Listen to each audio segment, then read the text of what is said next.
everyone, and welcome back to another episode of Tension of Opposites. This is part 2 of the update on the seasons of waiting. So, part 2 on the update of me finding a job. And this episode will go very, very into the specifics of the interviews that I've done and my impressions of them and how they differed from one to another. And basically, the more fast-paced, quote-unquote, period of this long job search that I didn't expect to be this long.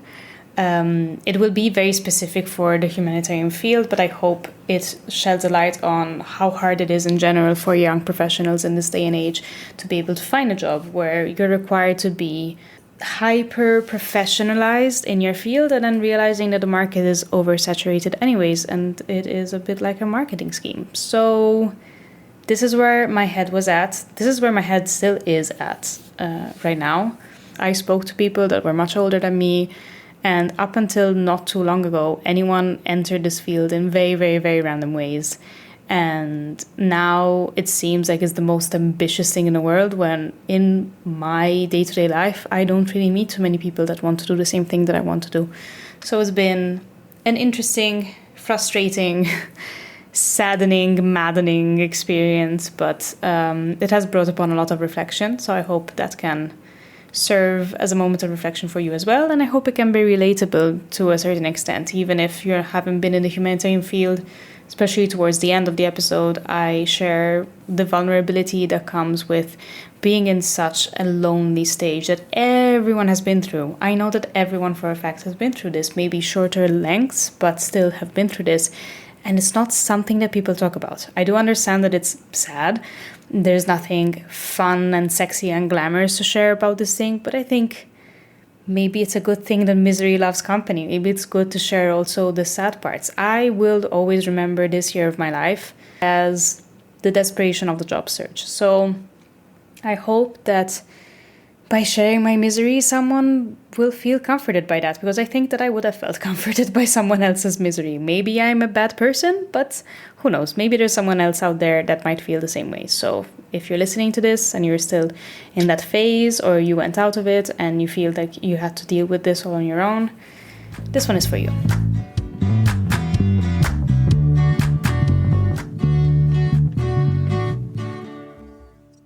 In wonderful Elena fashion, I thought, I'll go back home and tomorrow record the second part, and then here we are, 3 weeks later in a different city.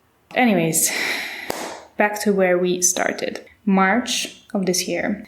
As I said, at some point I got contacted in the same week by different organizations. I got contacted by an international NGO that was based in Switzerland, and they were hiring for an internship. And I had seen already the conditions and the salary didn't seem great, but I was like, okay, whatever, I'll just apply. It was one of the many things I applied to. And then they got back to me and they told me that they wanted me to do a test. So I said, okay, this is all experience. At the same time, I got contacted back by an international organization that is my dream to work with. And it looked like spam when I received the email, because the logo on the email looked sort of like ruined. So I thought, okay, this must be a spam, but why would they do spam about interviews? And then it ended up not being spam. So we went from 0 to having 2 interviews in the same week. And after I had done this test, the test that was with the Swiss organization, they were actually both based in Switzerland, but one was in Lausanne and one was in Geneva.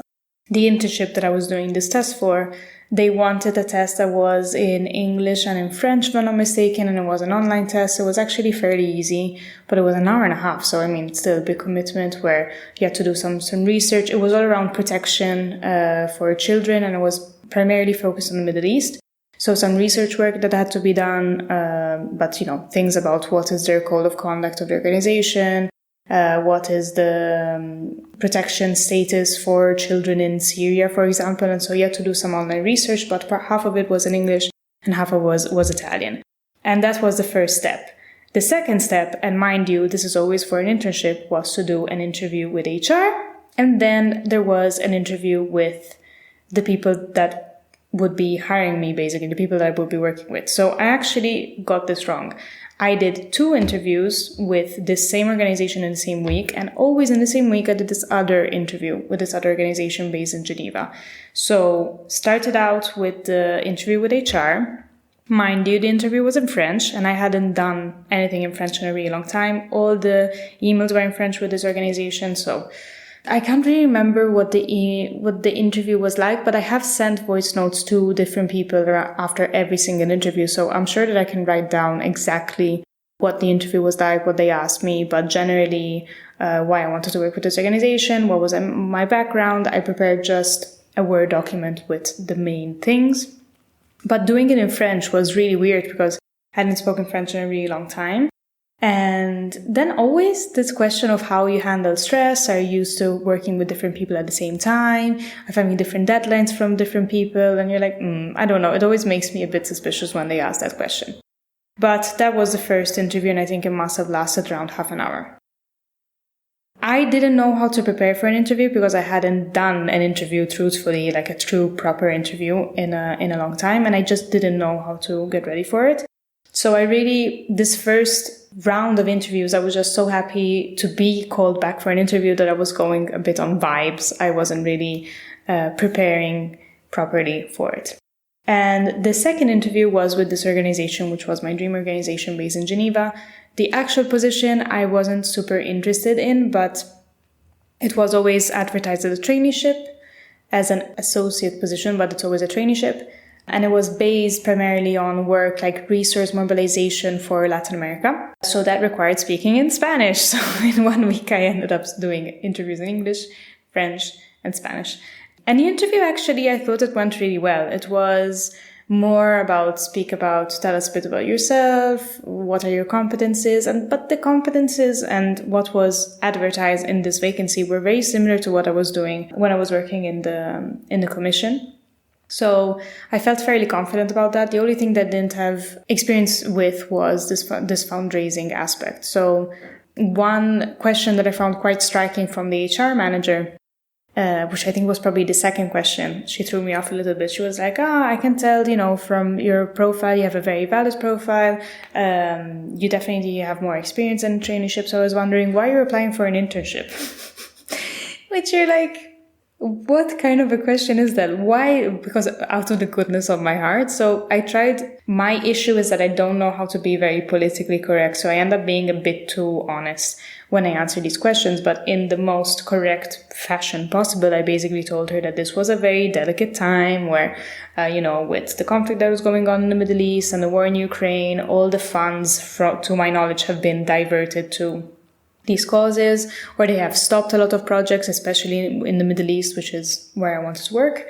Everyone I have talked to has told me, especially from these big UN organizations or international organizations, everyone has told me that they're going through a funding crisis. So obviously there was also the component of this year specifically was a bad year, I guess, to be looking for a job in the sector. And so while I would like to have more practical on-the-field experience, I'm hoping to be able to gain some transversal skills. And this would be a great opportunity, and this would be my dream organization. So I left it at that, and she said, thank you for your honesty. And then the other questions, I guess, were more a bit of like, how do you manage multiple tasks? How do you speak to different people? What do you think would be your course of action to do a fundraising thing for this organization? I got only one question in Spanish, which was from the only non-Spanish speaking person there. But I left it and I genuinely thought it went well. Like you feel when there's like a good vibe, there's a good chemistry.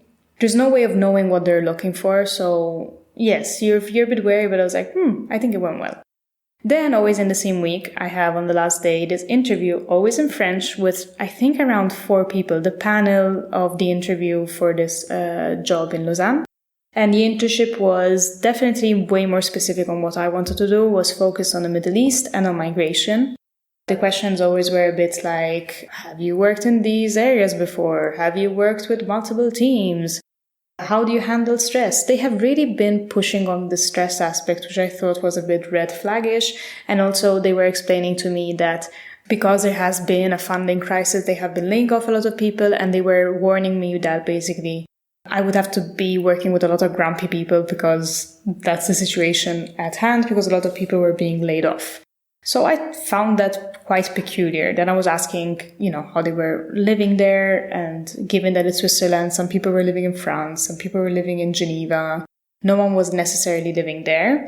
one big issue that I had with this internship, besides the low pay, was the fact that they weren't giving any sort of help with accommodation. So, you're already doing an internship, it's already low pay, no accommodation in Switzerland, it's a big deal.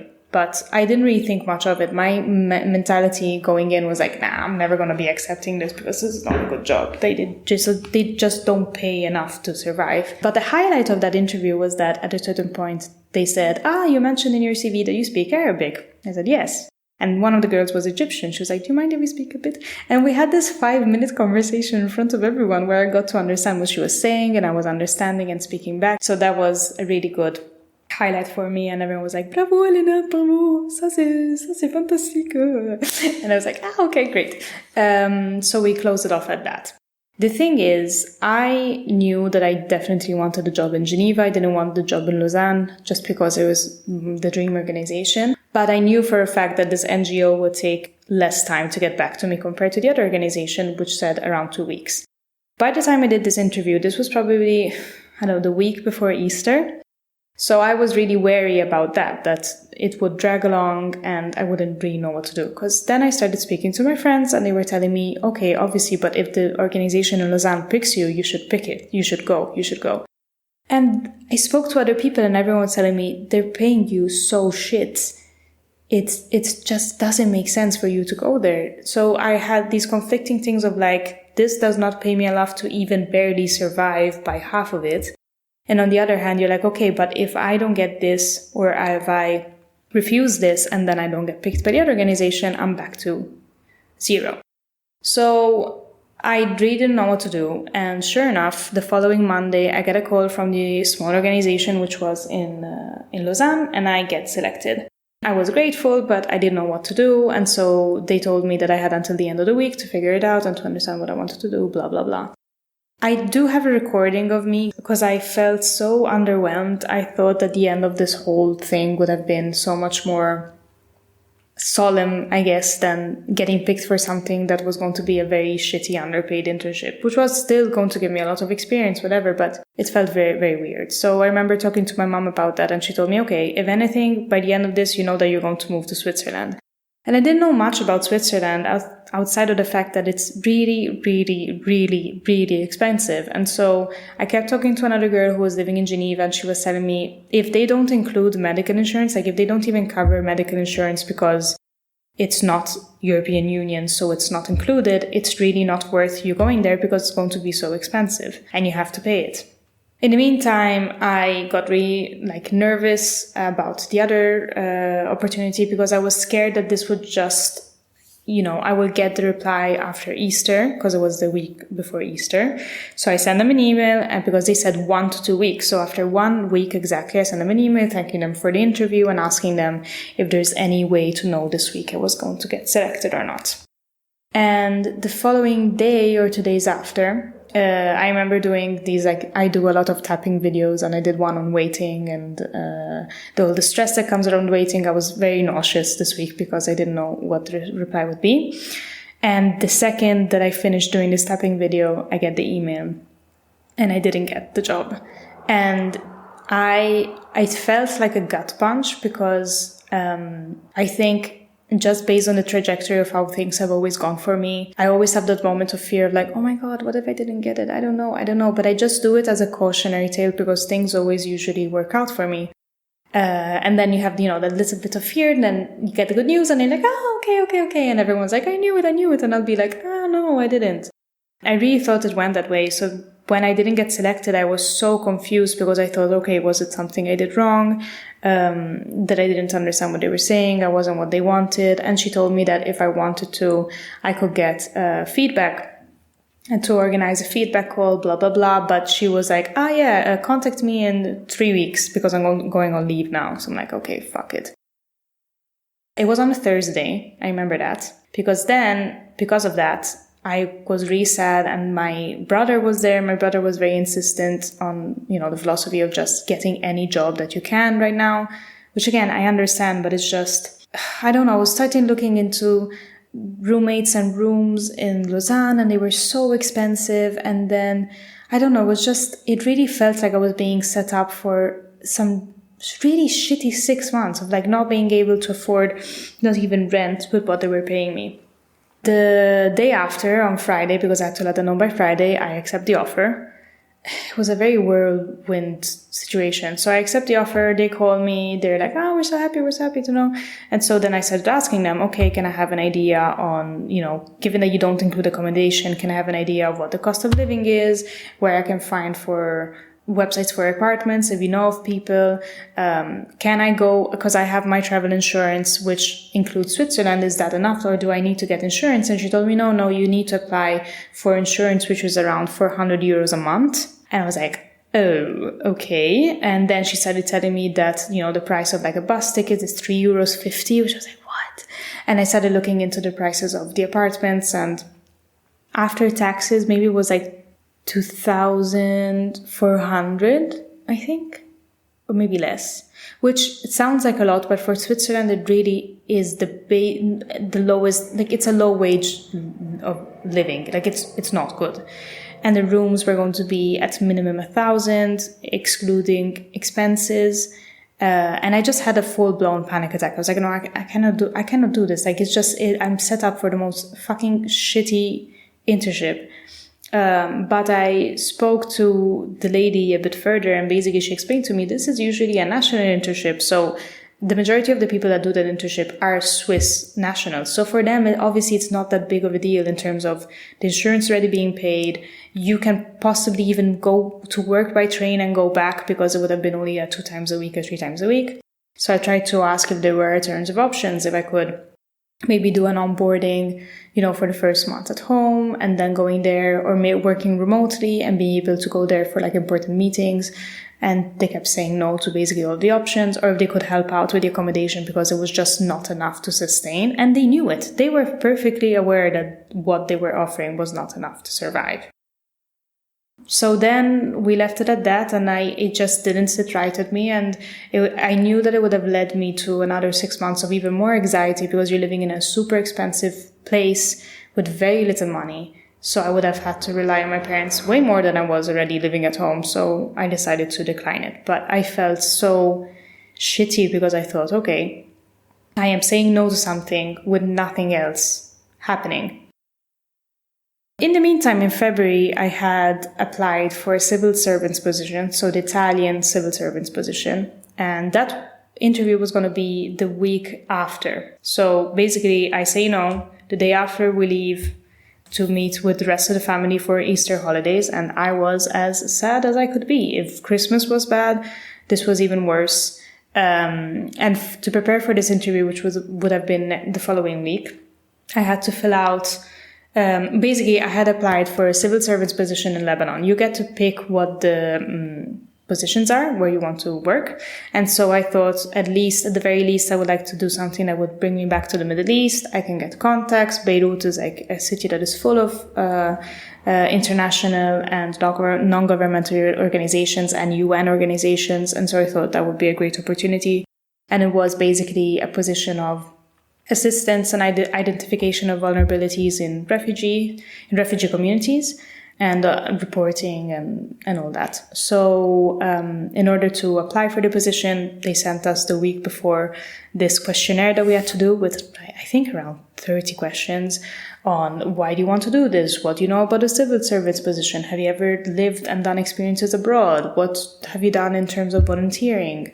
Have you ever lived without water and or electricity, and how would you feel about living in that sort of situation? So very random questions, which I've done a bit with myself and with the help of my sister. So we sent out that.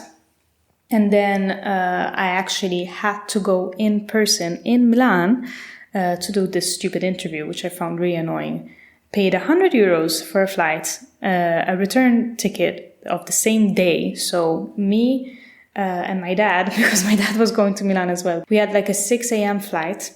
We had to be there at 8:30, which really pissed me off, because I had already done a civil servant's interview back in 2019, which wasn't wrong, granted, but they started the interview at like 11. So people who could come from different places, like the south, for example, or the north, could get a train and arrive on time. In this sense, for whatever reason, they insisted that we had to be there by 8:30 in the morning. So we arrived at 8:30 in the morning. It was a group, I think we were 8 people in total. A couple had dropped out, and I wouldn't be surprised if it were people from the south, because there was no one more south than Rome in this interview, which I find suspicious. Because of course, if you don't put trains and you don't put time slots that allow people to come from different options without having to pay for lodging, you make it basically impossible for people to come. So they had told us that 3 people had dropped out. So we were 8 people in total. And to be honest, the day itself was really pleasant. The people were really nice. I wasn't expecting such a nice group of people. We were all from different backgrounds, different ages. I think we were ranging in 5 years of difference of age. I was amongst the older ones because now this is how it's going. But it was super nice. Everyone had very different backgrounds and they had very interesting backgrounds. And we spent the entire day together. And then we went out to eat, and basically we were there from 8:30, and my flight was at 9, because they told us that it was supposed to finish at around 7:30, and I was scared, to not finish in time. We were done at 4. We were done at 4 because basically we get there, we do this group case study. You can't even call it a case study. That was the thing that we did at 9 a.m. They divide us into groups of 4. Your group has just had a plane crash. The nearest, the nearest town is 80 kilometers away. Here's a list of things that are in the plane. Calculate and rank what is the most to least important items here and why. First with an individual categorization and then with a group categorization. And we did it. And then we explained it. They didn't really explain anything else. And they were like, okay, let's do the interviews. So we were done by 4. And I was livid because I was thinking, why couldn't we have done this later? Started this later, at the very least. But the day itself was nice and the people were nice. They weren't going in alphabetical order. And I was one of the last people to go for the interview. And so at this point, there was a girl that took the train before me. I was like, please take it before me. I have so much time to waste. I ended up bringing the other girls to the station. I was the last one to leave because I had so much time to waste. So I ended up being the last person interviewed. But everyone who was coming out was telling me, they're very chill. It was a very chill conversation. And I don't know why that really pissed me off, because I was thinking, okay, so you come all the way here, you do this national, competition, if you can call it that way, to get selected and all that. And then you just go there for people telling you to tell them why you care about this and how much volunteering you've done. Seriously? So I get there and I can tell that they treat me a little differently. There was one girl that was saying, we got left last because we have the highest ranking. Because basically, when you apply, they do a certain number. You get a number of points based solely on your experience and your CV. And then you do some other points when you're there. I mean, I found out afterwards that she was right. So we sit down there and they were asking me a bit more questions because they saw that I was working at the European Commission. So they asked me, would I be able to work with the organization and apply it for formal funding? And I was thinking, okay, so we went from a very basic volunteer job to applying formally for funding. But obviously, what do you say? You say, yeah, sure, I can do that. I've used the platform before, blah, blah, blah. And then the director was very chill about what the organization does and says. He was saying, because we're a little organization, we can't really do that much, but we do these little activities, and I love these activities with the poor. And I don't know, it bothered me the way that he said it because it felt so condescending in his terms. And they really did want to know how much you knew and how much you cared and how much volunteering you had done and why you wanted to do it. But yes, it felt very basic, besides this specificity of applying for funding, and that they want to do some different networking jobs, and so they would want someone to be able to interact with the different communities. So yeah, it was basically left at that. I felt that it went very well, to be honest, compared to the other people, but nothing against the other people. It was just I was older than them, so I had slightly more experience than them. I was like, I think it went. So we take the other girls to the station, say goodbye, and then when I'm going myself to take myself to the airport, they called me 2 hours after I finished my interview, telling me, Hey, we just wanted to let you know that we really liked you. You gave us a good impression. So you are among the 3 finalists. Mind you, they needed to pick 2 people. You're among the 3 finalists. And so we would like to call you tomorrow to have another interview with the actual program manager to have a conversation. Then she told me this thing. She was like, I saw that all of you guys got really along today, but please don't let the other people know that you have been shortlisted as a finalist. And I'm thinking, what the fuck? What is going on? Also, I don't know. I was on the one hand, I was happy because I expected it. But on the other hand, I was thinking, you had to pick 3 people. You couldn't eliminate 1 person. Like, you're unsure of 3 people out of 2 that you have to pick. You couldn't just shortlist a little bit. Go by points, I don't know. Seriously, I have to go through another interview myself, where then I have to be stressed because I will know that if I didn't get selected, I didn't get selected by 1 person.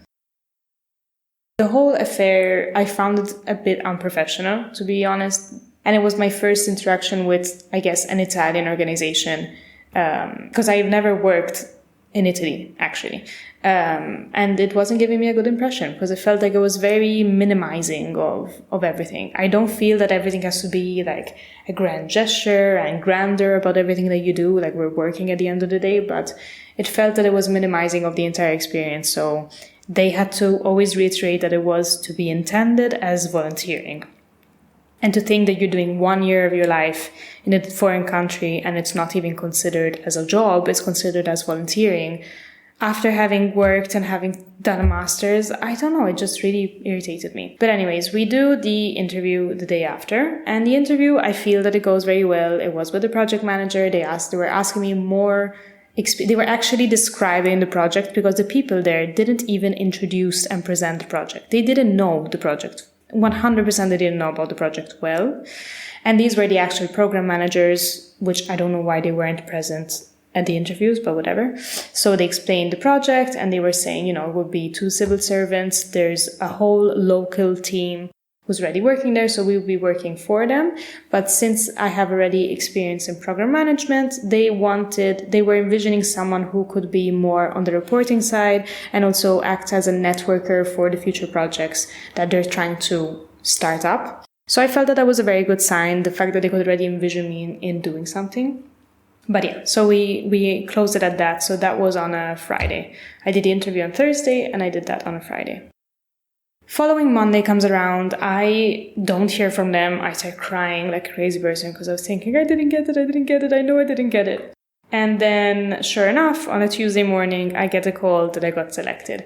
So I feel really happy and, hugging my mom, going to the kitchen. That the scene has happened every time I got selected for something. Then I'm always like running to my mom in the study and we're hugging. So I did the interview first week of April. So this was second week of April. So second week of April, my brain switched off in that sense. So I thought, okay, now I have this thing that will happen, but it's happening so much in the future. We're talking about end of June. The training starts at the end of June and I would not be leaving before the end of July. So this was something that I could have as a backup option, but I thought, okay, but if something else comes around, I will still interview, I'll still do things, I will still interview and I will still apply with the same strength as I was before.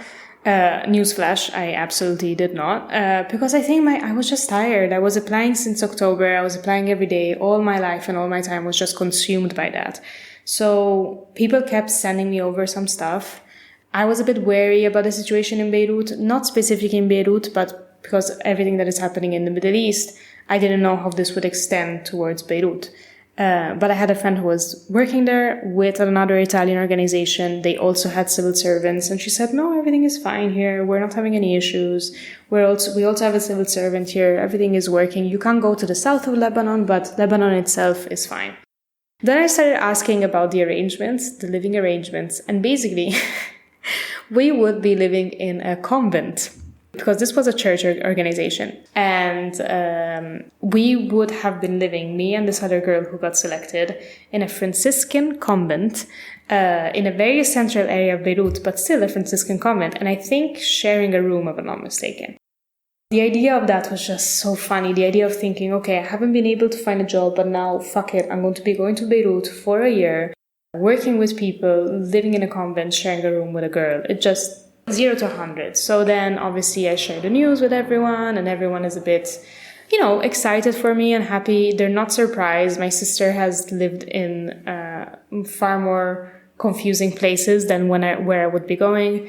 And it made sense, and so everyone was happy for me. But obviously they didn't know what the situation was, because around that time you kept seeing on the news this idea of an escalation in Lebanon. So obviously I was very wary as well, but I always approached it from the perspective of, okay, I am generally a very anxious person, so I will look into it and I will see what is happening. I will try to inform myself, and I had contacts there, and everyone told me that so far so good, life keeps happening. They don't let you go to the south of Lebanon, but other than that, it's okay.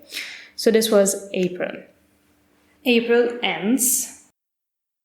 And in this time, I keep doing my tutoring. So I don't know if I went really into what I was doing, all these things, but I did like a bit of hostessing. I was tutoring online. I was tutoring in Arabic, actually, so that was very funny. And then I finished with the tutoring in English to this kid that I would be going to, I think, once a week or twice a week. So that was what I was doing. But in the meantime, I was really allowing myself to relax a little bit and thinking, okay, I'm going to be living this summer no matter what. If I get other interviews with other things, wonderful. But if I don't, it's okay. And I finally started actually reading and doing a scrapbook and meeting up with people. I felt like I could finally unclench a little bit and relax, thinking, okay, I get to enjoy a little bit of the summer and then I'm leaving and whatever. But then life doesn't quite work that way, I guess. And in the meantime, in this whole new vibe and way of life, and thinking, okay, now I will be actually enjoying life, and before I leave, fuck it, then I'll start getting paid from the end of June, so I just have 1 month left. I was speaking to my very close friend, Annika, with whom I have worked when I was living in Malta. And she has moved at the same time that I have moved. So we had been living in different countries for this past year. We've been having both a really hard time for very different reasons, but we were both struggling, and we had envisioned this idea of going back to Malta at the end of May. I don't know, to just breathe a little bit and pretend like this year didn't exist and it didn't destroy every part of our soul. No, I'm just kidding. She's thriving, but she's had a bit of struggles as well. So that was the plan. She told me, actually, I'm planning on going at the end of May. And I was thinking, wow, that actually sounds great. So we ended up planning to go at the same time. And I ended up planning for 2 weeks in Malta, and she went for 1 week. Around that time, more or less, there was, my mom decided to rent out the apartment that I was living in. This is a big step forward compared to the chronological story, but we will be getting to all these stories in due time. And so it was an overlap in which we decided, me and my mom, to go down together, start emptying the apartment, and then my friend would come the week after. So this week, this break, was for me to meet my family in Malta and to tell them that I was leaving for Beirut, because I didn't tell them. And just enjoying the summer in Malta. 3 days before leaving for Malta, so right now we're at the end of May, we get a call from the organizer of this organization, the one that would be based in Beirut, saying, yeah, we need to do a call urgently, we have some news. And I was thinking, oh God, this is not working? Is it not going to work because of security reasons? Because obviously that was always in the back of my mind. But I was thinking, come on, they would never do it this way. We do this call, and it was, on the call we were the volunteers for Lebanon and the volunteers for Palestine, and sure enough, there was an official announcement from the Ministry of Foreign Affairs saying that they highly recommend not sending volunteers, because again, our official status would be volunteers, to Lebanon for security reasons, to Lebanon and to Palestine for security reasons. Mind you, the 7th of October happened, and they're still the civil servants of this current year. They were given the choice to go back if they wanted to, but the people from the 7th of October are still working in Palestine, and now they're telling us that we're not able to go. So obviously this came as a big shock because the options weren't many. They told us that they need a month to understand what is going to happen. We're either going to be starting the training later than the end of July, or we're not starting it at all, or we're going to be moved, if we want to another project in a different country that has not been filled already. Or if this project doesn't start at all, we can consider ourselves already automatically picked for the next year. And I was like, what? I'm not thinking about this for the next year.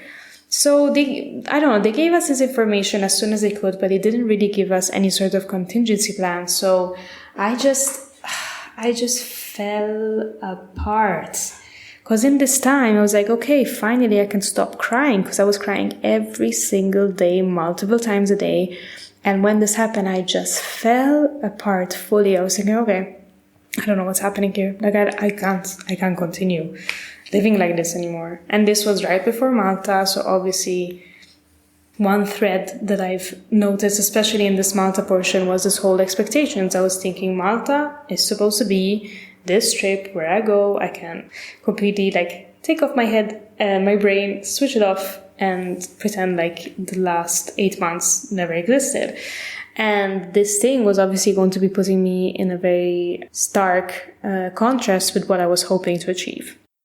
In the meantime, because, I don't know, the universe works this way, I was getting called for interviews again. Well, for one interview. For something I had applied for many, many months ago, because that's how UN organizations work. So I get my first request for an interview from a UN organization based in Rome for migration. And I did first an online test, which was when I was still in Rome.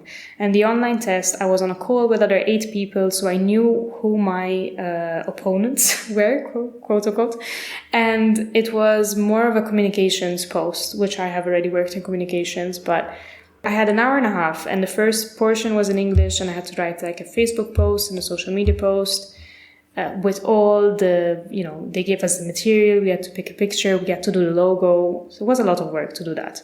The second part was fully in French, of us going to mission to one of the French-speaking states in Africa where they're working in, and we have to come up with an itinerary to see as many projects as possible, calculating the distance from the airports, and that there are only 2 airports, and what would the distance be by car, and how many days we would need with each project.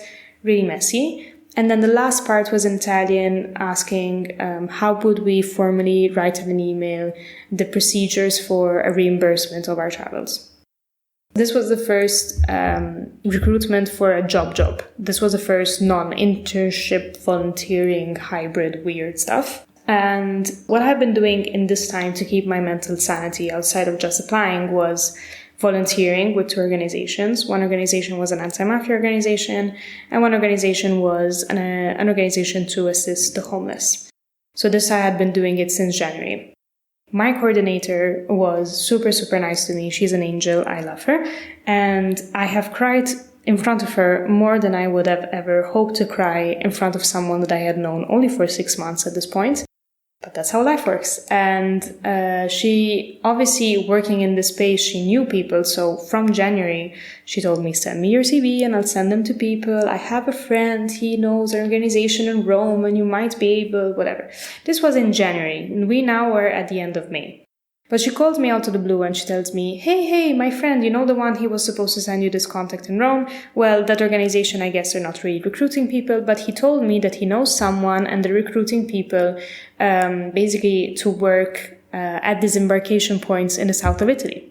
I'll send him your number, blah, blah, blah. He sends me his number. I'm always getting this advice from older people.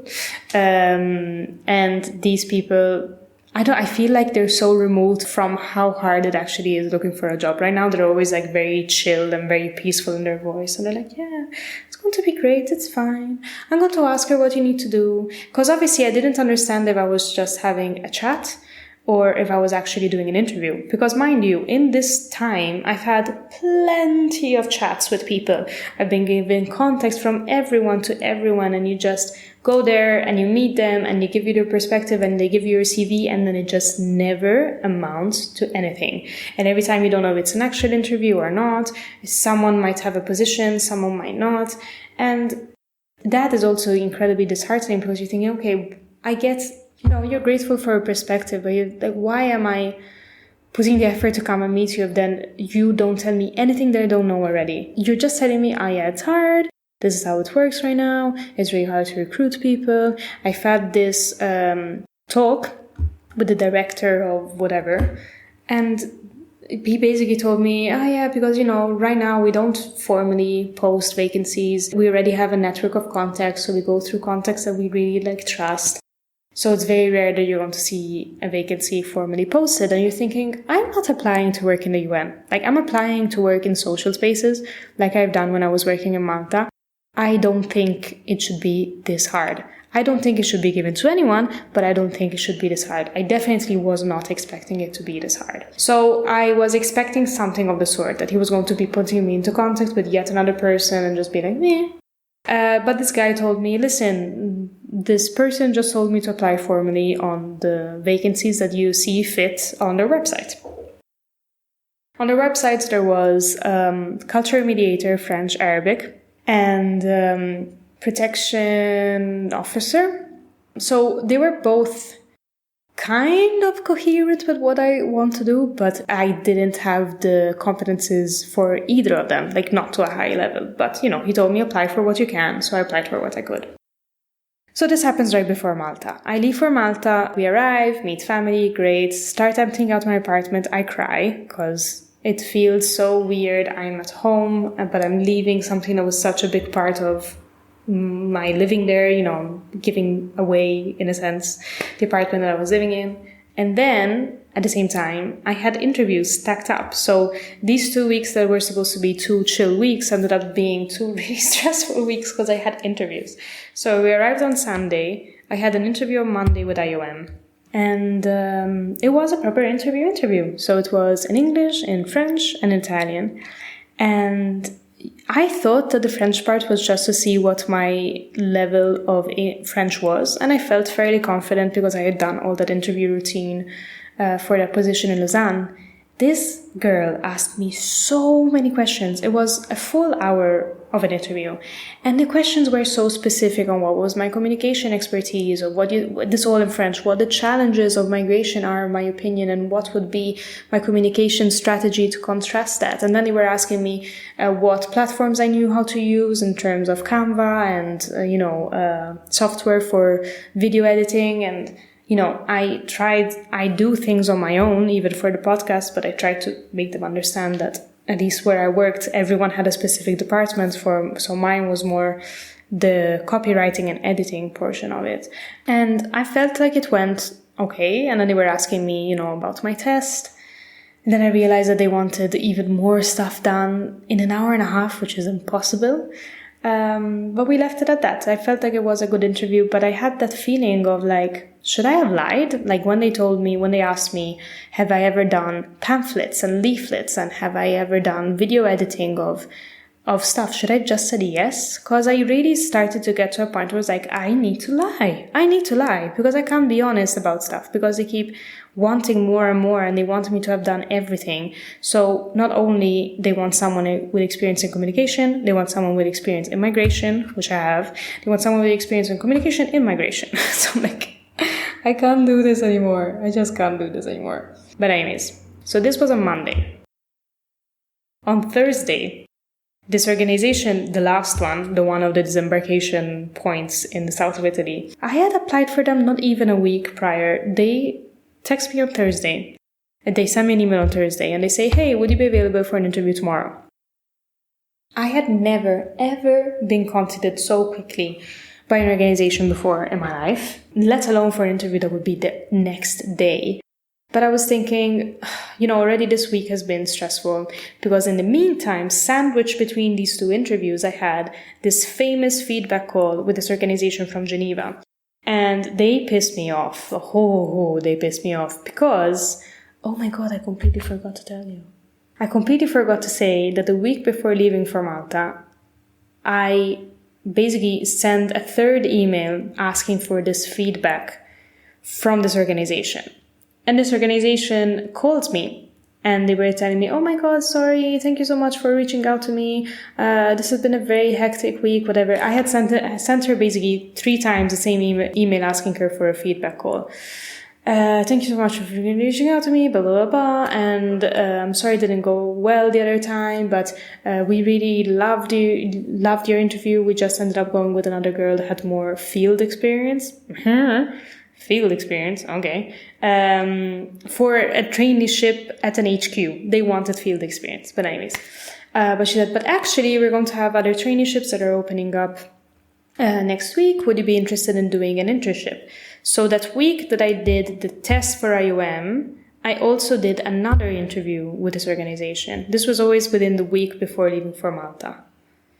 And this interview did not go well. Like, I could tell that it didn't go well because basically they wanted some sort of pool of associates. So they wanted you to be a trainee that could then be moved around between departments.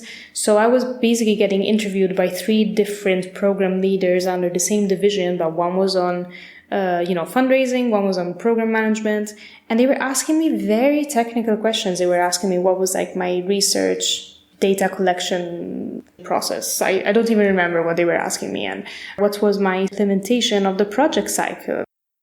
And so I answered questions, but they didn't feel traineeship level. They felt very managerial almost. So when I was going back to Malta, I had a call with this lady, and she told me basically that I didn't get picked for that traineeship, which was expected.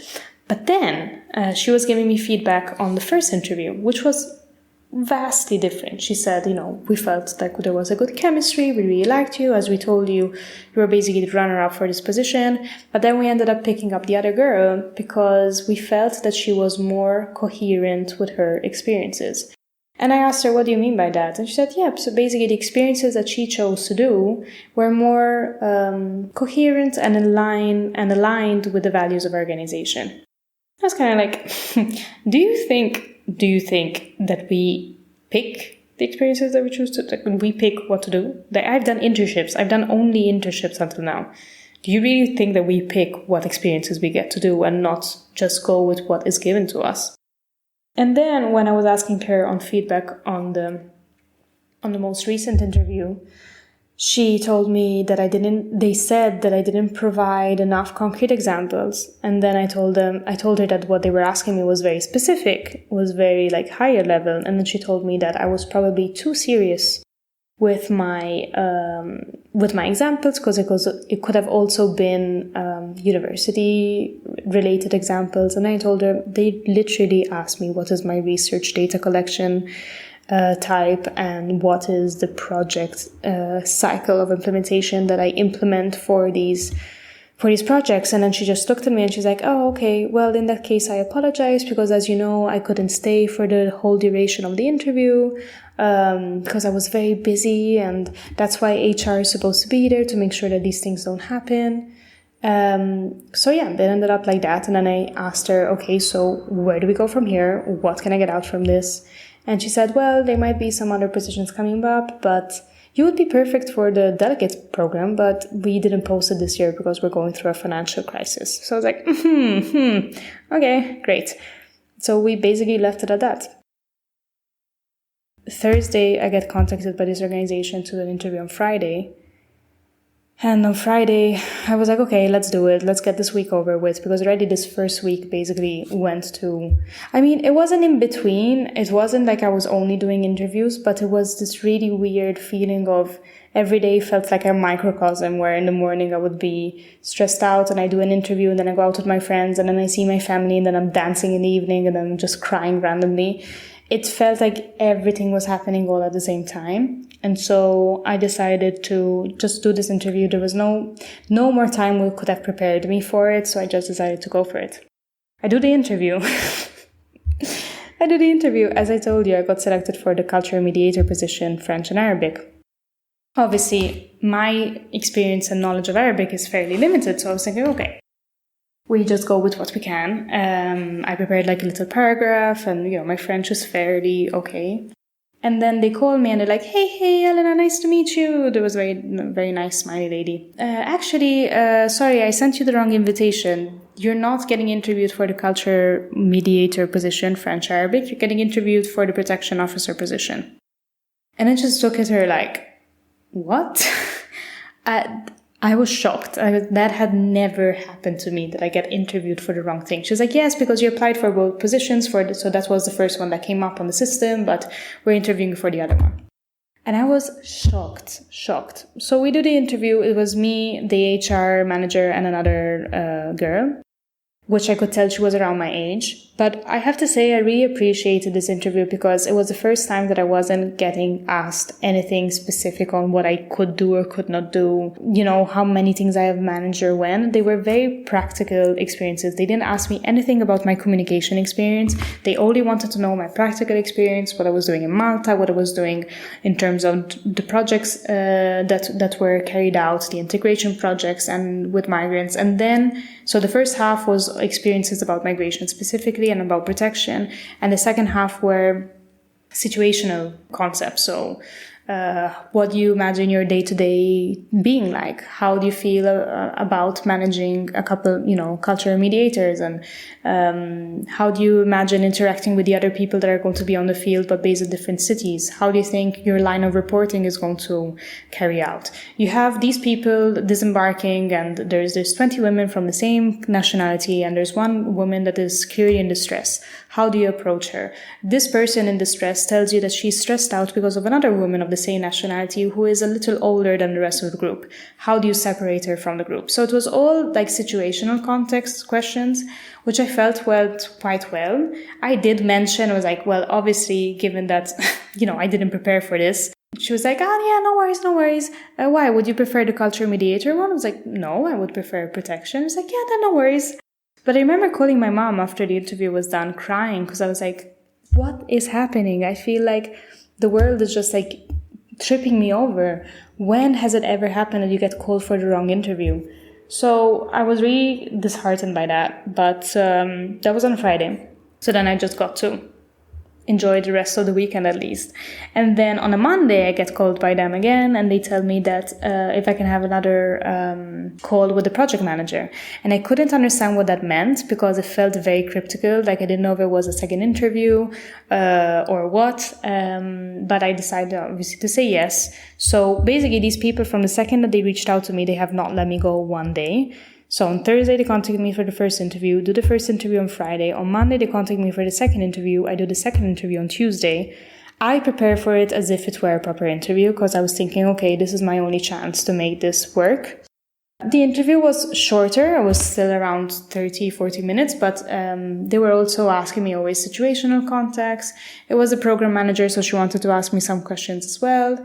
There's always that question of how do you handle stress? Like we know that you haven't been in this situation specifically, but how do you imagine handling stressful situations? And I never know how to answer. I feel like I give always these very vague questions of like, okay, I would need to be a little bit on my own to reconvene, and so how do you deal with different people at the time? I never know how to properly answer that. So that was on Tuesday. Then on Wednesday, which is when me and Annika went to our old job to say hi to everyone there, it was again supposed to be a very relaxing moment where we get to be together and just enjoy our time together. And at that time, she gets approved an apartment, and she needed to fill out all the paperwork in the next 3 hours before her future landlord went on holiday.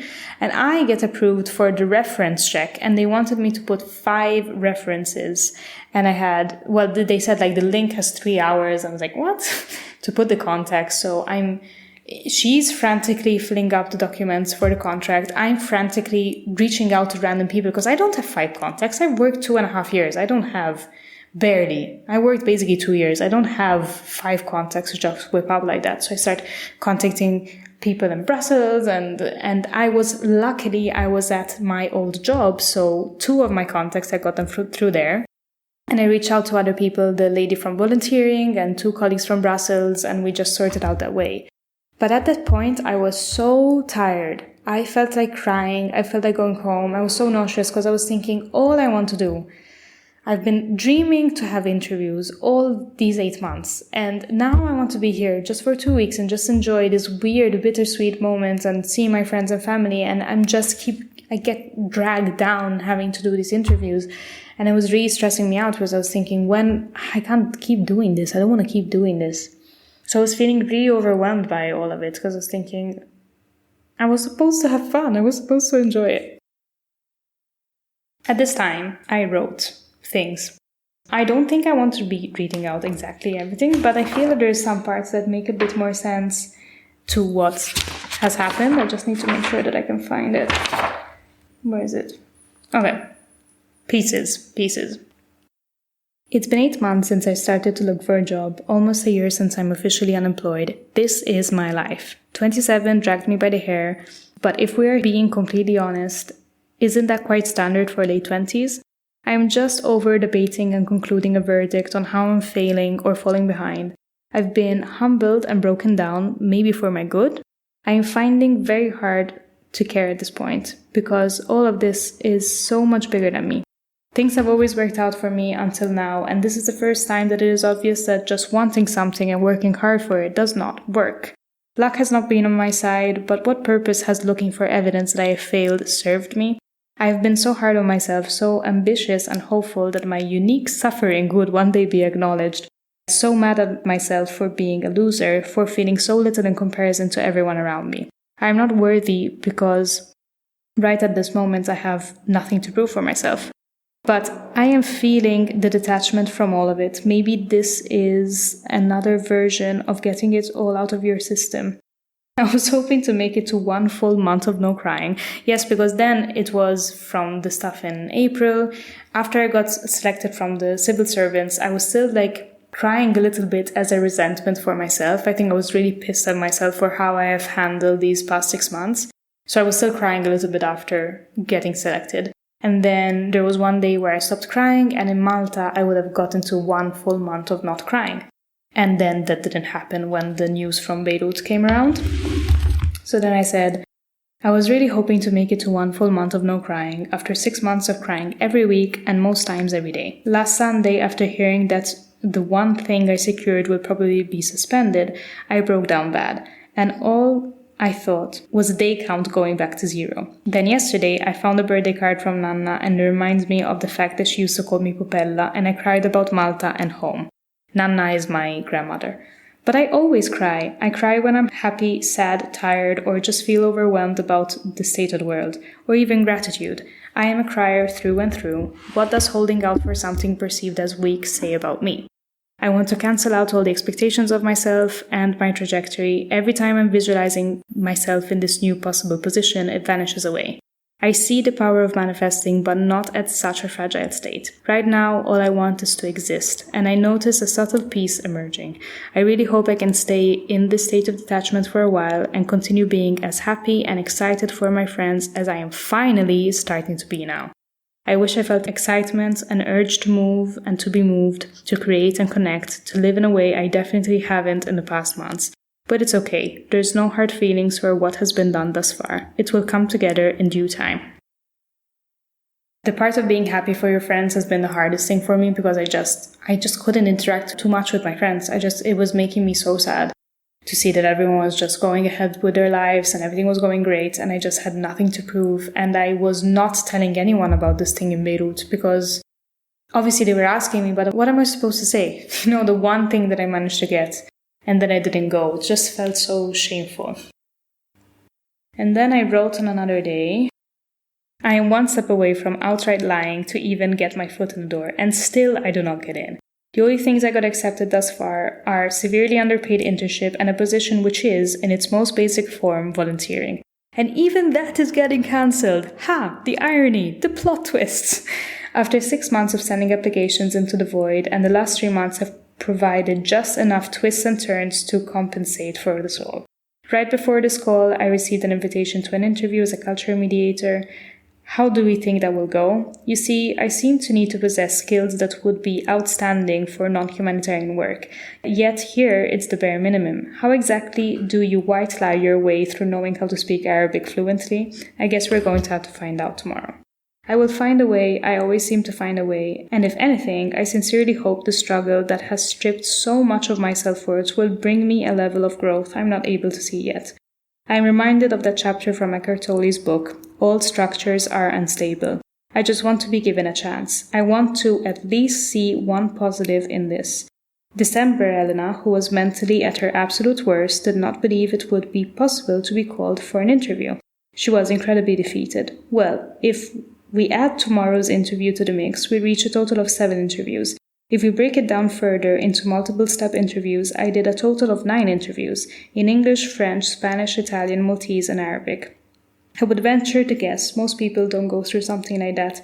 It is equivalent to more than 1 interview per month. First 6 months, Elena was dying to finally get interviewed, so I am doing well. I am doing her proud. Yeah. Wednesday, I fill out the references. Thursday goes by. Friday, I get cleared for the references, so I guess they needed 5 people for security. And then on Friday, I get rejected from IOM. And I broke down. Like, I was with my friend, and I was really thinking that it went well, so I was thinking, oh, I have options again, and I just broke down in the most horrible way, because I was thinking, what the fuck am I doing wrong? Like, I have experience in communication, in migration. I speak all the languages. I have experience in communication about migration, and still I didn't get picked. I lived in the city that they needed me to work at. I could have started literally the Monday after, and still I didn't get picked. And it killed me. It made me feel like absolute shit. I don't know, I wanted to record this because I knew that the second that things would have changed, I wouldn't have remembered all those feelings, and now it feels really weird and far away.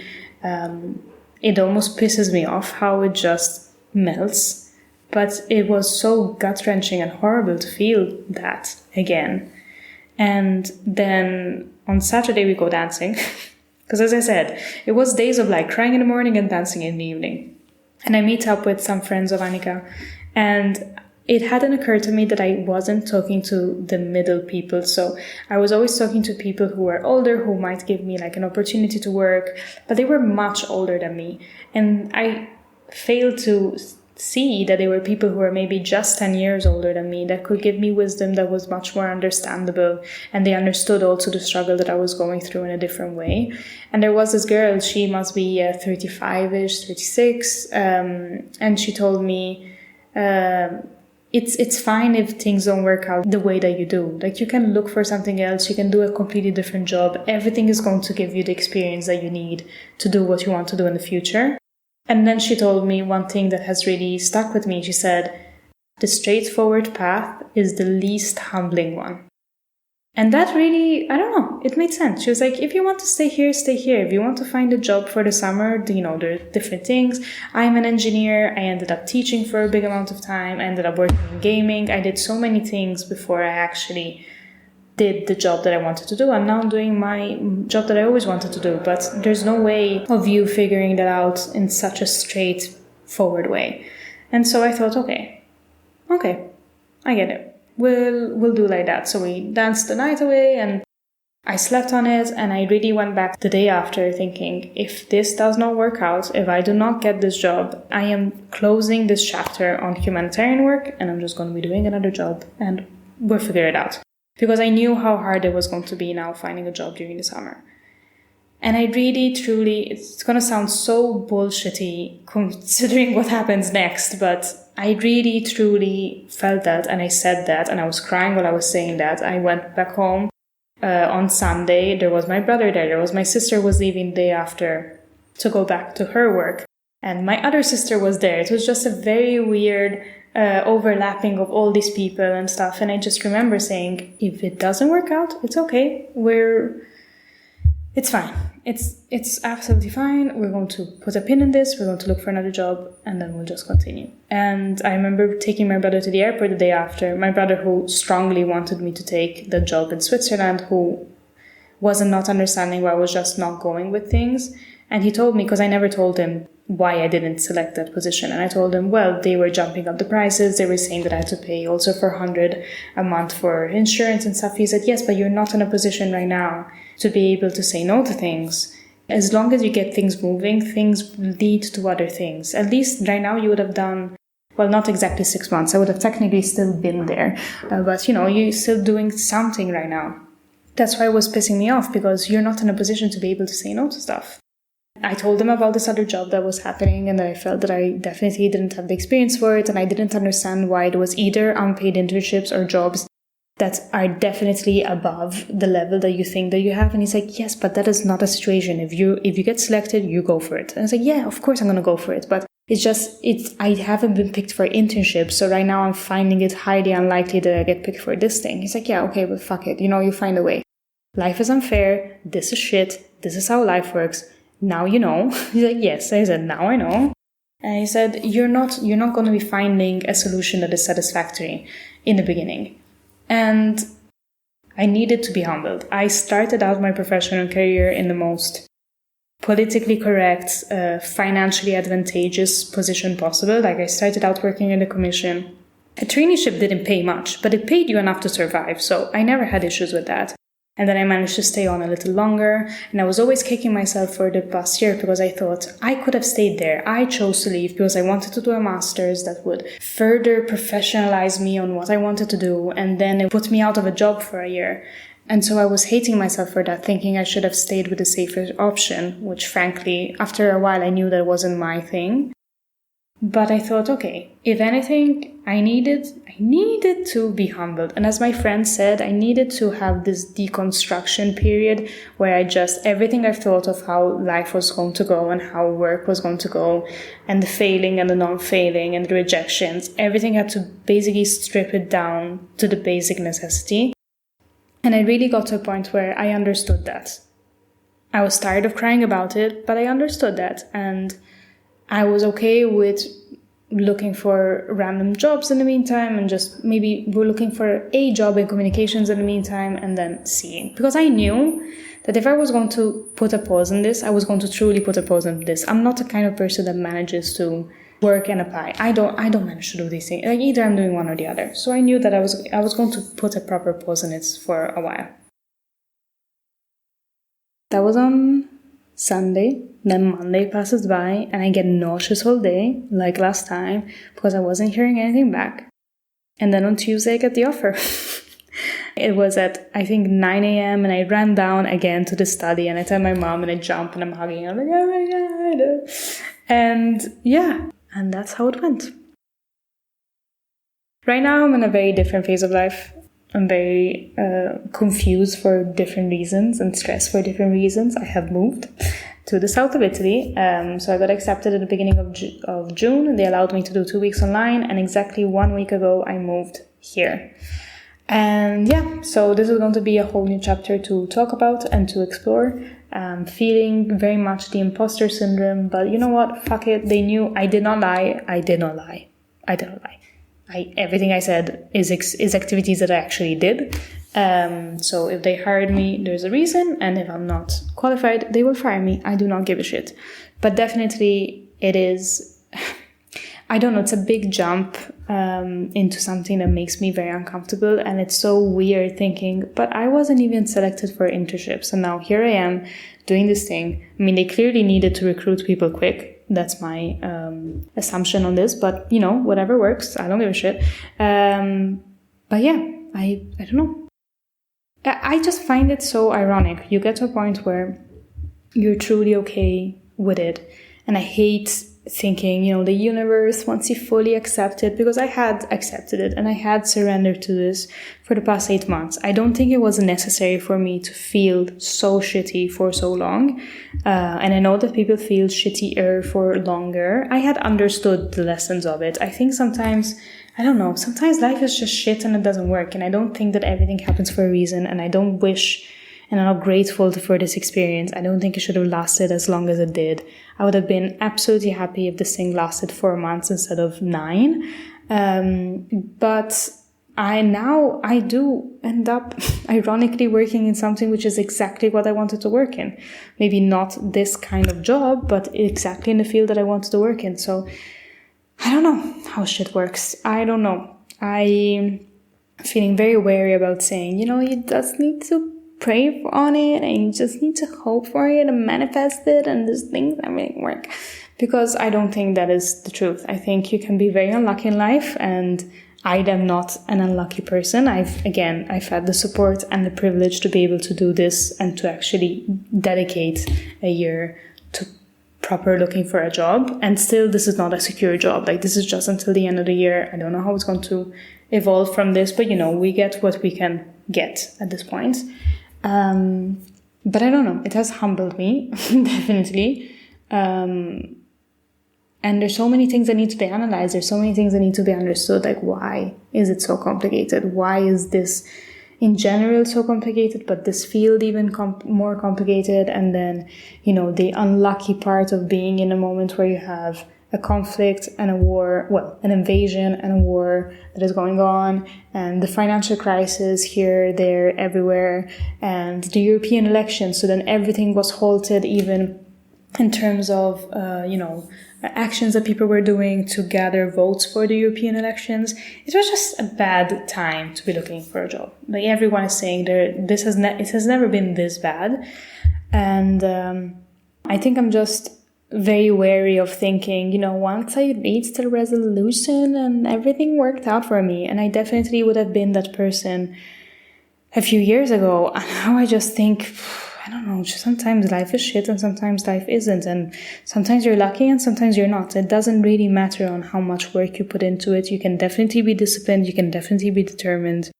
I know that I am not. I have learned through this experience that I am not.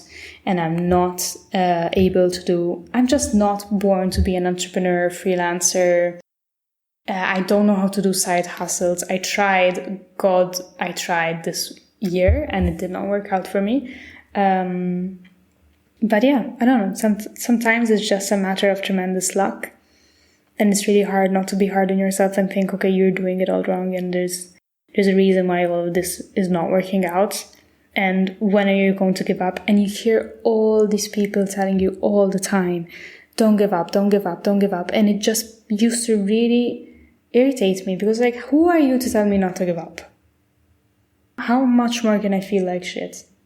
There's no morality that rewards this level of shittiness. I don't want to feel like this anymore.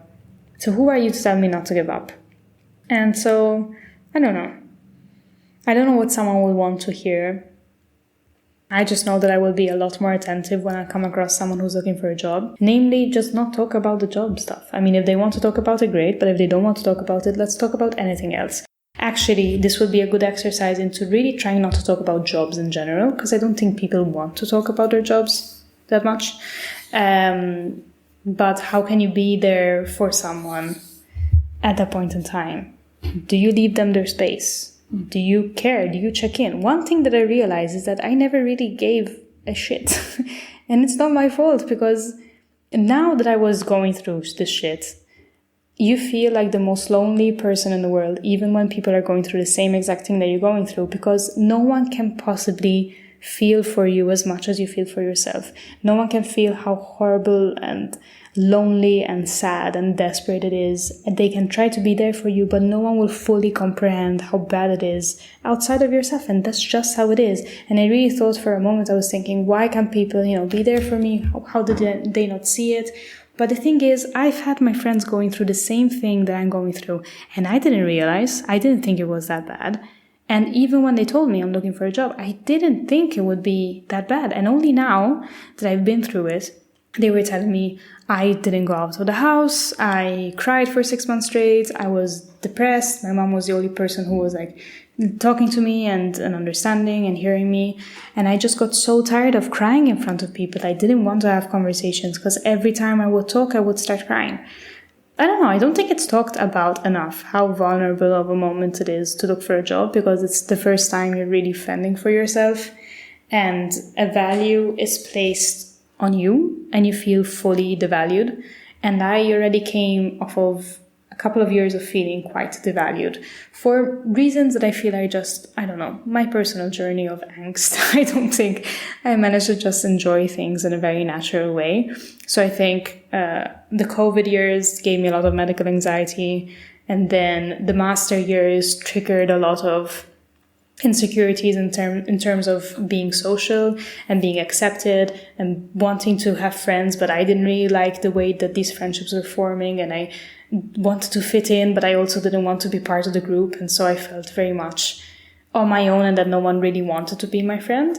And then this experience was a devaluing on the working and professional and what I bring to the table in terms of job situation, which again I had never experienced. So I feel it was completely deconstructing all of it.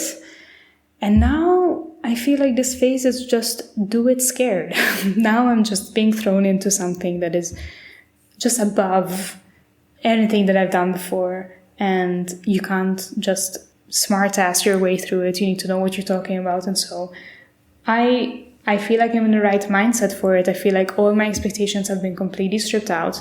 There's no way. And I've been always a person who has always had expectations, by the way. Like, I hate when people are like, just be chill. Just let it go. How? How? Tell me how. I don't know how. You don't wake up one day and you know how to do it.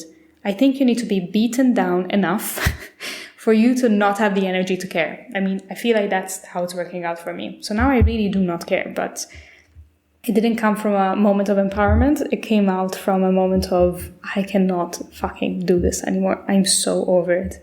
So I'm okay with putting myself in a situation that is very weird and new, and possibly, I mean, the way that I'm feeling right now, it's like I'm the person that knows the least about everything. But it's okay. I will learn. They've known hiring me, so we will figure things out, and hopefully I will gain a bit of my confidence back, which I have completely lost, and now it's being stripped down completely to zero. But I don't know, I'm just so tired to care. I don't think I care. So yeah, here's to new seasons. But for anyone who's still in the season, I see you, I hear you. It's shit. I don't think anyone needs to pretend that it's not. But please give yourself some time to do stuff for yourself as well. The job search is still going to be there, unfortunately. So might as well really take out some time out of your day to do something that gives you joy. I'm following a girl on Instagram, and she's doing this Sparkle series. Her visa expired in London, so she moved back to Australia. Now she's also looking for a job, and she's doing this Sparkle series where she does every day 30 minutes of something that brings her joy, and she does meditation, and she does morning affirmations, and it feels like such little things, but they really make the difference. And I would recommend doing that. Give yourself at least 30 minutes of something that would give you joy, because you do objectively have the time, but you feel so guilted out of there's not enough time, I have so many things I need to apply to, and I have so many things you have to do. Give yourself the time to enjoy that. Also because the money is probably tight, so you can't really do a lot of other things. So give yourself the time to do things that you can afford to do. So yes, sending big love and big hugs to everyone. I am not talking to you from the other side. I feel like this is an extension of this year. I don't know. I'm not feeling any different. I'm not feeling any newer. I don't feel like I've understood anything cosmically. I just feel like, okay, I'm just happy to have a job now, but it's really stressing me out. So big hugs, big vibes, big love to everyone. And yeah, this is for the seasons of waiting. See you next time.